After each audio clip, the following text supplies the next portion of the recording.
ఒక్కన్నే చేసి గుంపు గట్టొస్తుండ్రు తోడెల్ల మందలుగా తొడగొట్టి సాగాలి రా తమ్ముడా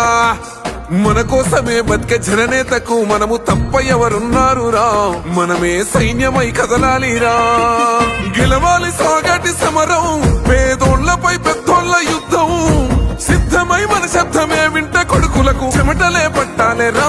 జగనన్న జెండనే ఎగరాలిరా పెద్దాయనా దేవుడి దయ మీ అందరి చల్లని దీవెనలు ఉన్నంత వరకు వాళ్ళు నా వెంట్రిక కూడా పీకలేరు అని చెప్పి కూడా ఈ సందర్భంగా తెలియజేస్తా ఉన్నాను.